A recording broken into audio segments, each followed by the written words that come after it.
আচ্ছা, তার আগে আমাদের তমলুক সাধারণ সম্পাদক এবং পূর্ব মেদিনীপুর জেলা পরিষদের দুই দলনেতা সম্মানীয় বামদেব গুছাই দু একটি কথা বলবেন, তারপরে অভিজিৎ বাবু আছেন বলবেন।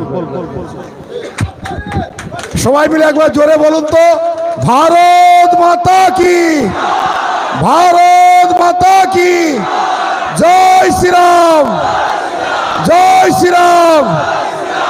এই নির্বাচনে কত ভোট টার্গেট আমাদের? 2 লাখ ভোটে দিতে হবে, রাজি তো সকলে? 2 লাখ ভোটে দিতে হবে, রাজি তো? আর এই মন্ডল সবন্ধা, এই মন্ডল থেকে 10,000 ভোট লিড চাই আমাদের, কেমন? সবাই মিলে বলুন আবার একবার, ভারত মাতা কি।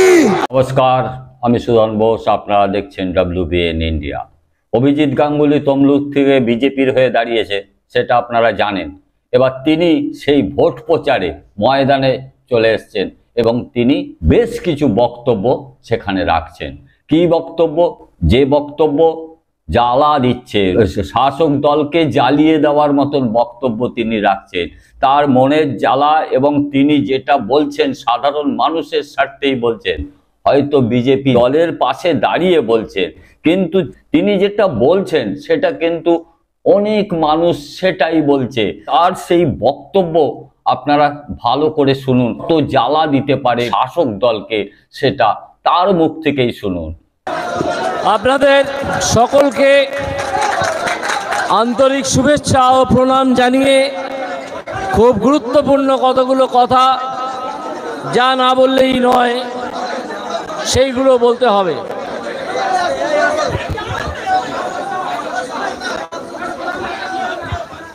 একথা এখন আমরা সবাই জানি যে লোকসভা ভোট ভারতবর্ষের এসে গেছে।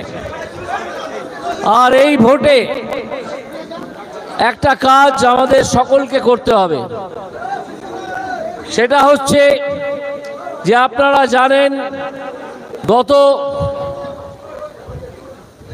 10, 11, 12 বছর ধরে একটা চোর ছেঁচড়ের দল পশ্চিমবঙ্গে ক্ষমতায় অধিষ্ঠিত।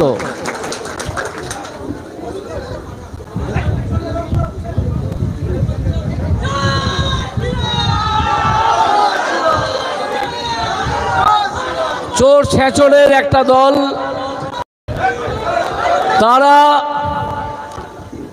তারা সাধারণ মানুষকে ভিক্ষাবৃত্তিতে প্ররোচিত করে। তাদের নিজেদের কোনো মান সম্মান, আত্মসম্মান জ্ঞান নেই। তারা বলতে থাকে যে আমরা তোমাকে কিছু টাকা দিচ্ছি, তার বিনিময়ে তোমরা আমাকে ভোট দাও। আরেক প্রশ্ন হচ্ছে, কার টাকা? এই যে লক্ষ্মীর ভান্ডারের টাকা আপনারা পান, এই টাকা কার টাকা? মমতা ব্যানার্জির পৈতৃক সম্পত্তি তো নয়, অন্য কারো সম্পত্তি নয়। এটা পশ্চিমবঙ্গের মানুষের যে ট্যাক্সের টাকা, পশ্চিমবঙ্গের যে ফান্ডে জমা পড়ে, সার্বজনীন ফান্ড, সেইখান থেকে দেয়া হয়। ফলে কেউ যদি বলতে থাকেন যে আমি যেহেতু তোমাকে প্রতি মাসে 1000 টাকা বা 1200 টাকা করে দিচ্ছি, তুমি আমাকে ভোট দাও, তাহলে এই উত্তর আপনারা দেবেন যে হ্যাঁ, টাকা আমরা পাচ্ছি, টাকা আমরা নিচ্ছি, কিন্তু আমরা ভিখিরি নই। তুমি কি দয়া করে আমাদের টাকা দিচ্ছ? এই টাকা আমাদের প্রাপ্য। শুধু একটা তথ্য আপনাদেরকে দিয়ে যাই, একজন প্রখ্যাত অর্থনীতিবিদ, বাঙালি, প্রেসিডেন্সি কলেজের ছাত্র, এখন বিদেশে থাকেন এবং পড়ান, তার নাম প্রণব বর্ধন।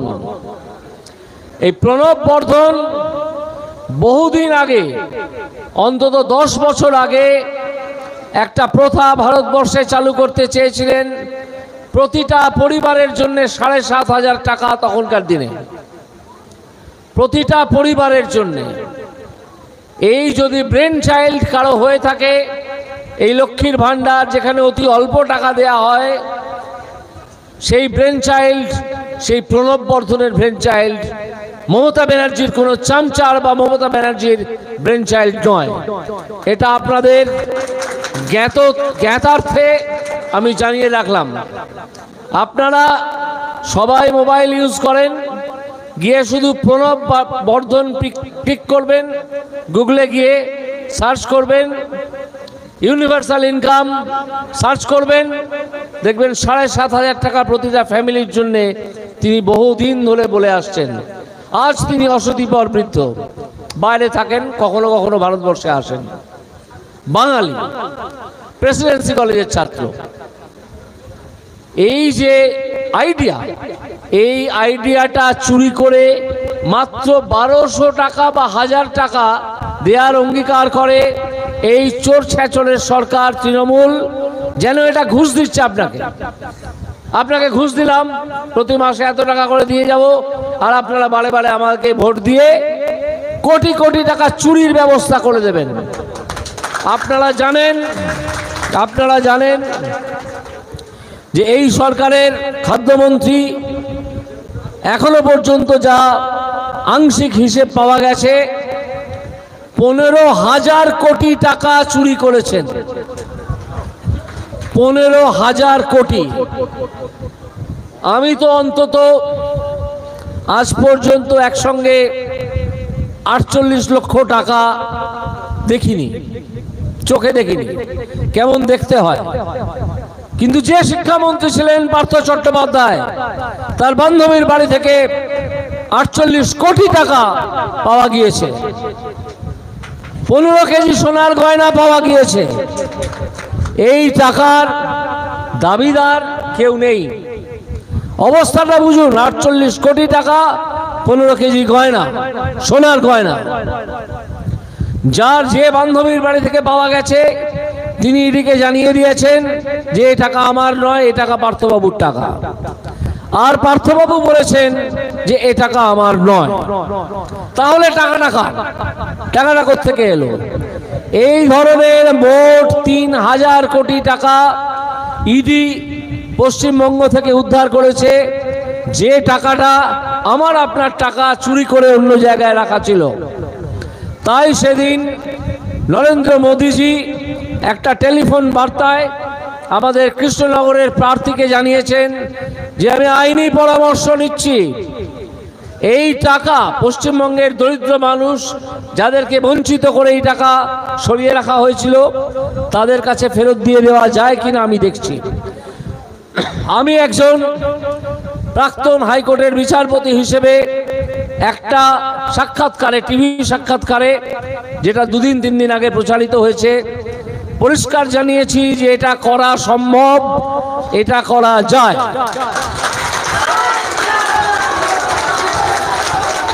সুতরাং এই যে রাস্তার ছোড়ারা কাল থেকে একটা প্রচার চালু করেছে, কিছু চ্যাংড়া ছোড়া, যে মোদিজি নাকি জুমলাবাজি করছেন, আমি তার উদ্দেশ্যেও একটা ইন্টারভিউ কালকে রাত্রি 11টার সময় দিয়েছি। আজকে সেটা ভাইরাল হয়েছে, অলরেডি 4 লক্ষ লোক দেখে নিয়েছেন। আপনারা সেটা খুঁজবেন। সেখানে আমি দেখিয়েছি যে এই ছোট লোকটি মিথ্যাবাদী। আরো অনেক বিশেষণ মাথায় আসছে, সেদিকে যাচ্ছি না। তিনি কিচ্ছু জানেন না, কোনো বিষয়ে তিনি কিচ্ছু জানেন না, শুধু চুরি করা ছাড়া। তার মস্তিষ্কের স্থিরতা নেই, কারণ ইডি এবং সিবিআই তাকে তাড়া করে বেড়াচ্ছে। তিনি কারো দয়ায় এখনো পর্যন্ত জেলের ভাত খাচ্ছেন না, জেলে গড়াগড়ি যাচ্ছেন না, এটা ঠিকই। কিন্তু সময় তারও ঘনিয়ে এসছে, যেমন তৃণমূল দলের মৃত্যু ঘণ্টা বেজে গিয়েছে। আপনারা জেনে রাখুন, এখানে নেতারাও অল্প বিস্তর জানেন, আমিও অল্প বিস্তর জানি, আপনারাও নিশ্চয়ই অল্প বিস্তর আপনাদের কানে গেছে, যে তৃণমূল কংগ্রেসটি ভেতর ভেতর ভেঙে চুরমার হয়ে গেছে। তৃণমূল কংগ্রেস বলে কোনো একটা একক সংগঠন আর নেই। আজকের খবর আপনারা শুনেছেন, তৃণমূল কংগ্রেসের 2টো দল নিজেদের মধ্যে মারামারি করে তাদের প্রার্থী কীর্তি আজাদ, তার মাথা ফাটিয়েছে, তিনি নার্সিংহোমে আছেন। কই আমি তো সকাল থেকে এতগুলো পরিক্রমা করলাম, এতগুলো পরিক্রমা করলাম, এতগুলো সভায় গেলাম, কেউ তো আমাকে আক্রমণ করেননি, কোনো কিছু দিয়ে আক্রমণ করেনি। হ্যাঁ, আক্রমণ করেছেন, নরম গাঁদা ফুলের পাপড়ি আমার দিকে ছুঁড়েছেন। এইটাই হচ্ছে বিজেপির সঙ্গে ওই চোর ছেচড়ের দলের তফাৎ। বিজেপি সমর্থকরা, সাধারণ মানুষ, তারা বিজেপি প্রার্থীকে যেখানে ফুলের পাপড়ি উপহার দেন, আর সে হাজার হাজার ফুলের পাপড়ি, সে আপনারা জানেন সেখানে তৃণমূলের দুটো গোষ্ঠী মারামারি করে তাদের প্রার্থীর মাথা ফাটিয়ে দেয়, তাকে হসপিটালে চলে যেতে হয়। এই হচ্ছে তৃণমূল, এই হচ্ছে তৃণমূল। তাদের মন্ত্রীরা জেলে, আমলারা জেলে, এবং কদিন বাদে আরো কেউ জেলে যাবেন। তারা বেশি লাফাচ্ছেন। কিছুদিন আগে একটা ইন্টারভিউতে আবার আমাকে বলতে হয়েছিল যে ধেড়ে ইঁদুরেরা বেশি লাফাবেন না, আপনাদের যে কোনো সময় জেলের ভেতরে চলে যেতে হবে, এটা জেনে রাখুন। সেই কালকা যোগী ছোকরা তিনি আমাদের শ্রদ্ধেয় প্রধানমন্ত্রীকে বলছেন জুমলাবাজ। কালকের ইন্টারভিউতে আমি বলে দেখিয়ে দিয়েছি, আপনারা যদি সময় পান দেখে নেবেন, যে এই ছেলেটি কত ধরনের মিথ্যে কথা বলেছে। সে কত কোটি টাকা পশ্চিমবঙ্গ থেকে উদ্ধার হয়েছে তা জানে না। পশ্চিমবঙ্গের লোকসংখ্যা এবং সেই লোকসংখ্যার অন্তর্গত কত শতাংশ মানুষ দরিদ্র সেটা জানে না। এই টাকাকে সেই দরিদ্র মানুষকে দিয়ে ভাগ করলে, মানুষের সংখ্যা দিয়ে ভাগ করলে কত হয় জানে না, কারণ সে ভাগ করতেই জানে না। কোথাও থেকে ডিগ্রি ফিগ্রি কিনে এনেছে এবং সে জানে না যে এই টাকা কিভাবে মানুষের হাতে পৌঁছে দেওয়া যায়। অথচ সে চড়া গলায় আমাদের প্রধানমন্ত্রীকে গালাগাল করছে। এই সব চোর, ছেচর, তোলাবাজ, দালাল, দুর্নীতিগ্রস্ত মানুষ, তাদের বিরুদ্ধে আপনারা রুখে দাঁড়ান। আজকে একটা সভা করছিলাম, তখন জানতে পারলাম যে পুলিশ কিভাবে জুলুম চালাচ্ছে নার্সিংহোমের কিছু মানুষের উপরে। নার্সিংহোম নয়, আমি ভুল বললাম, কিছু হুঁশিয়ারি প্রোডাক্ট যারা এখান থেকে অন্যান্য জায়গায় পাঠাচ্ছেন, তাদের ওপর কিভাবে পুলিশি জুলুম হচ্ছে। আমি বলেছি আপনারা এটা নিয়ে উচ্চতর নেতৃত্ব এখানে যারা আছেন তাদের সঙ্গে আলোচনা করুন, আমিও আছি। আন্দোলনের পথে থেকে এই পুলিশি জুলুম আমরা এখান থেকে উৎখাত করব। এই পুলিশি জুলুম তৃণমূল সরকারের সঙ্গে সঙ্গে তাকেও জুলুমটাকে ছুঁড়ে ফেলে দিতে হবে, এটা চলবে না। আপনারা অঙ্গীকারবদ্ধ হন, জোটবদ্ধ হন। আপনাদের পরিচিত বন্ধু, আত্মীয় এবং আরও যারা আছেন, পশ্চিমবঙ্গের বিভিন্ন জেলায় বাস করেন বা পশ্চিমবঙ্গের বাইরে বাস করেন, তাদের এইটুকু বার্তা অন্তত দিয়ে দিন যে আবকি বার 400 পার। ভোটটা দিন বিজেপিকেই ভোট দিতে হবে, কারণ অন্য কোনো দল এখানে আর নেই যারা সৎভাবে সরকার চালাতে পারে। আর এই লোকসভা ভোট একটা প্রথম পদক্ষেপ, যেখানে আমরা তৃণমূল সরকারকে নোটিশ দিয়ে দেবো যে তোমাদের দিন শেষ। আমরা যদি 25-26টা আসন পাই, আমার ব্যক্তিগত ধারণা তার চেয়ে অনেক বেশিই পাবো। যদি 25-26টা আসন পাই, তাহলে জেনে রেখে দেবেন এই তৃণমূল দুর্নীতিগ্রস্ত চোর ছেচরের সরকার আগামী ডিসেম্বর মাস অব্দিও চলবে না, তার আগেই ভেঙে পড়ে যাবে। যারা আজকে তৃণমূল করছেন সেই সব বাচ্চা ছেলেরা, যুবক এবং আরো কিছু মানুষ, তাদের কানে কানে বলে দেবেন যে তোমাদের দিন শেষ, আর তৃণমূল করতে যেও না। তৃণমূল করা শেষ, তোমাদের দৌরাত্ম্য শেষ। এবার একটু ভদ্রভাবে যার যার নিজের বাড়িতে বসে থাকো, না হলে এমন আন্দোলনের সামনে পড়বে যে তোমাদের বিভিন্ন রকমের অসুবিধার সৃষ্টি হবে। সাধারণ মানুষকে তোমরা অনেক উত্ত্যক্ত করেছো, অনেক তোলাবাজি করেছো, মানুষকে প্রকৃত চাকরির সুযোগ থেকে বঞ্চিত করেছো, মানুষের থালা থেকে অন্ন কেড়ে নিয়েছো, আরো অনেক কাণ্ড করেছো, যা সব আপনাদের সামনে বলা যাবে না।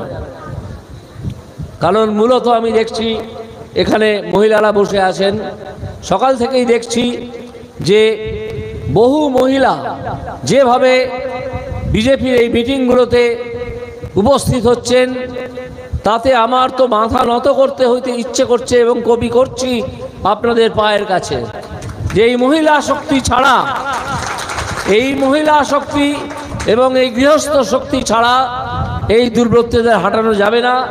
তো সেই সব দুর্বৃত্তদের বলে দিন, যারা এখনো তৃণমূল কংগ্রেস করে, যে তোমাদের দিন শেষ, আর তৃণমূল কংগ্রেস করতে যেও না, যে যার নিজের বাড়িতে বসে থাকো। সন্দেশখালির কথা আমাকে একজন বন্ধু এইমাত্র মনে করিয়ে দিলেন পাশ থেকে।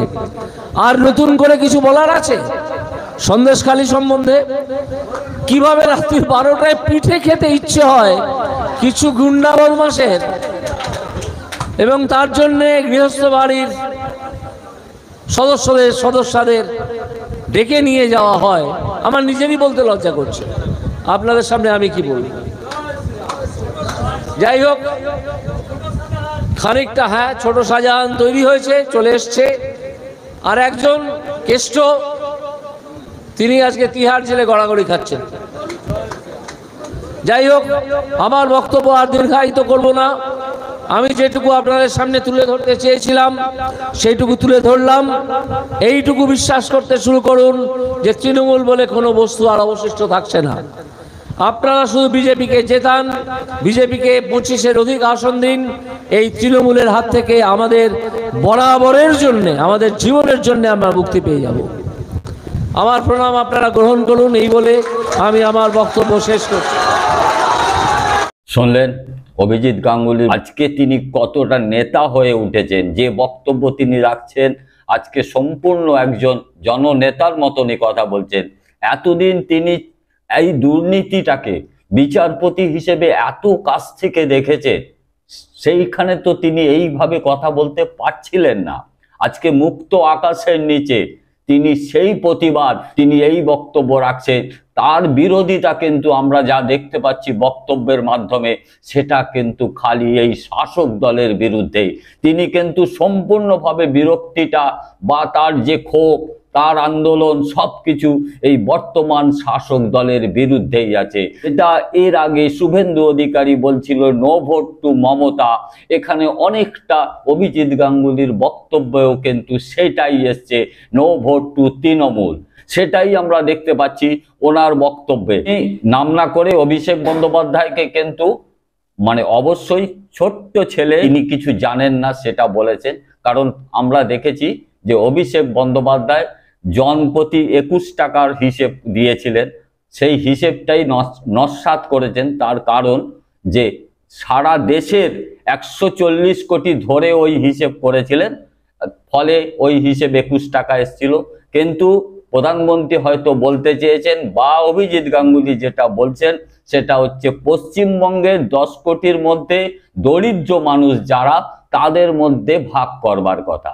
এই যে দুর্নীতি সামনে এসছে সেটা কিন্তু অনেকটাই অবদান এই অভিজিৎ গাঙ্গুলি, তিনি এনেছেন এই যে নিয়োগ দুর্নীতি সামনে। তার নির্দেশেই ইডি সিবিআই তদন্ত করেছে, বলতে পারেন তার জোর করে নির্দেশেই। কারণ ইডি সিবিআইকেও আমরা দেখতে পাচ্ছি যে অনেকটা ঢিমে তালে। তখন কিন্তু এই আদালত থেকে বিচারক এই অভিজিৎ গাঙ্গুলি বলুন এবং আরও আছে অমৃতা সিনহা, তারা জোর করে তাদেরকে অবশ্যই বাধ্য করেছে সেই তদন্তকে ত্বরান্বিত করতে। সেই ক্ষেত্রে অভিজিৎ গাঙ্গুলি খুব কাছ থেকে এই দুর্নীতিগুলো দেখেছেন। সেই ক্ষেত্রে তিনি অবশ্যই উল্লেখ করেছেন এই শিক্ষামন্ত্রী জেলে, তার ঘরে 50 কোটি টাকার মতন পাওয়া গেছে। এবং জ্যোতিপ্রিয় মল্লিক, খাদ্যমন্ত্রী, রেশন কেলেঙ্কারিতে অভিযুক্ত, তিনি 15,000 কোটি টাকা কেলেঙ্কারি হয়েছে, সেই ক্ষেত্রগুলো তিনি অবশ্যই উল্লেখ করেছেন। এবং তিনি এটাই বলতে চেয়েছেন যে এই দুর্নীতিবাজ দলের কোনো স্থান নেই রাজ্যে, এদেরকে আর সহ্য করা যায় না। সাধারণ মানুষ সের মেরেই সাধারণ মানুষকে ভিক্ষাবৃত্তি করাচ্ছে। কারণ যে লক্ষ্মীর ভাণ্ডার দিচ্ছে বা যে যোজনার টাকা দিচ্ছে সেটা সাধারণ মানুষের টাকাই সাধারণ মানুষকে দিচ্ছে, তাদেরকে মেরেই, অথচ ওই ভিক্ষা নিতেই বাধ্য করছে। তাদের কিন্তু কর্মসংস্থানের কোনো ব্যবস্থা নেই। এই যে দুর্নীতির ৩,০০০ কোটি টাকা ইডি বাজেয়াপ্ত করেছে, সেই টাকা নরেন্দ্র মোদী চেয়েছেন বাংলায় যারা দরিদ্র সীমার নিচে বাস করে তাদের মধ্যে এটা ভাগ করে দিতে, বা যারা দুর্নীতির দ্বারা প্রতারিত হয়েছে তাদেরকে সাহায্য করবার জন্য। প্রতিশ্রুতি তিনি কি বলেছেন? অমৃতা রায়কে, কৃষ্ণনগরের বিজেপি প্রার্থীকে বলেছেন এটা মঞ্চে গিয়ে প্রকাশ করতে, প্রচার করতে। এই প্রচার করতে কিসের জন্য? ভোটের স্বার্থে। কেন বলছি? এর আগে 14 সালে সেই 15 লাখ টাকা, সেই দুর্নীতির টাকায় তিনি প্রতিশ্রুতি দিয়েছিলেন যে তিনি ক্ষমতায় আসলে প্রত্যেক গরিব মানুষের অ্যাকাউন্টে তিনি 15 লাখ টাকা করে ফেরত দেবেন। সেই ব্যাপারে অভিজিৎ গাঙ্গুলি কি বলেন পরে, সেটা আমরা অবশ্যই প্রশ্ন আছে অভিজিৎ গাঙ্গুলির সম্বন্ধে। এই ব্যাপারে তিনি কিন্তু কোনো কথা বলেননি। দ্বিতীয় প্রশ্ন হচ্ছে ইলেকটোরাল বন্ড। ইলেকটোরাল বন্ড সম্বন্ধেও কিন্তু তিনি খোলসা করছেন না বা কোনো কথাই বলছেন না। এই যে ইলেকটোরাল বন্ড, এই ইলেকটোরাল বন্ড সুপ্রিম কোর্ট এইটাই বলেছে যে এই ইলেকটোরাল বন্ড বেআইনি আছে, দিয়েছিল যে এটা প্রকাশ করতে, কে কার থেকে কত টাকা নিয়েছে কোন দল। তাতে যা দেখা গেছে সেটা তো এটাই হয়েছে যে আমাদের এখন এই মুহূর্তে ওষুধের দাম, জীবনদায়ী ওষুধের দাম সব অনেক বেড়ে গেছে এই মোদী সরকারের আমলে। সেই যে ওষুধ কোম্পানি, সেই ওষুধ কোম্পানি কিন্তু দেখা যাচ্ছে অনেকশো কোটি টাকা এই বিজেপিকে ইলেকটোরাল বন্ড হিসেবে দিয়েছে। তার মানেটা কি হলো? ঘুরিয়ে তো মানুষের কাছ থেকে টাকা তুলে দলের কাছে গেছে। এই অর্থেই এটা দুর্নীতি। এই টাকা যদি ওষুধ কোম্পানিকে না দিতে হতো তাহলে কি এরকম ভাবে ওষুধের দাম বাড়তো? বাড়ার তো কথা ছিল না। এরকম ভাবে তো গ্যাসের দামও ছিল না এত। কে কে দিচ্ছে? এই যেখান থেকে এই টাকাগুলো নেওয়া হয়েছে তাদের নিশ্চয়ই সুবিধা দিয়েছে, তারপরেই তো সে টাকা দিয়েছে। আর তারা কারা সেটা তো দেখতেই পাচ্ছেন। এই ব্যাপারে অভিজিৎ গাঙ্গুলি কি উত্তর দেন, কি জানান মানুষকে, সেদিকে আমরা তাকিয়ে থাকবো। এই মুহূর্তে তৃতীয় প্রশ্ন কি? ইডি সিবিআই তো তদন্ত করেই যাচ্ছে, একটার পর একটা গ্রেপ্তারি হচ্ছে বছরের পর বছর দেখা যাচ্ছে হাজতবাস হচ্ছে। কিন্তু আদালত বারবার বলছে বেশি দিন এরকম ভাবে কাউকে হাজতবন্দি করা যায় না, জেলবন্দি করে রাখা যায় না। আপনারা ঠিকভাবে প্রমাণ আনুন, তারপরে বিচার হোক সঠিকভাবে, সেইভাবে হবে। কিন্তু দেখা যাচ্ছে যে আদালত কিন্তু সন্তুষ্ট নয় ইডি এবং সিবিআই এর তদন্তে। পার্থ চট্টোপাধ্যায় কতদিন জেলে আছেন, ওদিকে অনুব্রত মণ্ডল এখনো পর্যন্ত তাদের বিচারের শেষ জায়গায় কবে আসবে? এই তদন্ত কেন্দ্রীয় তদন্তকারীদের হাতেই আছে। অতএব সেই কেন্দ্রীয় তদন্ত সমস্তই কেন্দ্র সরকারের আওতায় পড়ে। এ ব্যাপারে অভিজিৎ গাঙ্গুলি কি বলেন, কি উত্তর দেন? কেন তাদের এত দেরি হচ্ছে এই সমস্ত কেসগুলোকে তো শেষ করে চার্জশিট জমা দিয়ে কাজটা শেষ করতে? বিচারালয়ে খালি ধাক্কা খেতে হচ্ছে, এটা আমরা বারবার দেখেছি। আরো কত ধাক্কা খাবে সেটা জানি না, আমরা সেটাই দেখছি। এটার ব্যাপারে অভিজিৎ গাঙ্গুলি একজন প্রাক্তন বিচারপতি হিসেবে তার অভিজ্ঞতা আমার অনেকের থেকে বেশি। তিনি কি বলেন? তিনি এ ব্যাপারে নিশ্চয়ই নজর দেবেন এবং কিছু বক্তব্য রাখবেন সাধারণ মানুষের উদ্দেশ্যে। সাধারণ মানুষের আশা অভিজিৎ গাঙ্গুলির উপর অনেক বেশি, সুতরাং তিনি জানেন যে অভিজিৎ গাঙ্গুলি যেটা বলবেন সেটা হয়তো স্বচ্ছভাবেই বলবেন, সত্যি কথাই বলবেন। প্রশ্নগুলো আমরা অভিজিৎ গাঙ্গুলির কাছে যেমন রেখেছি সেমনি সাধারণ মানুষের কাছেও রেখেছি। আপনারা আপনাদের মতামত অবশ্যই জানাবেন। আগামী দিন দেখা হবে অন্য প্রতিবেদনে। নমস্কার।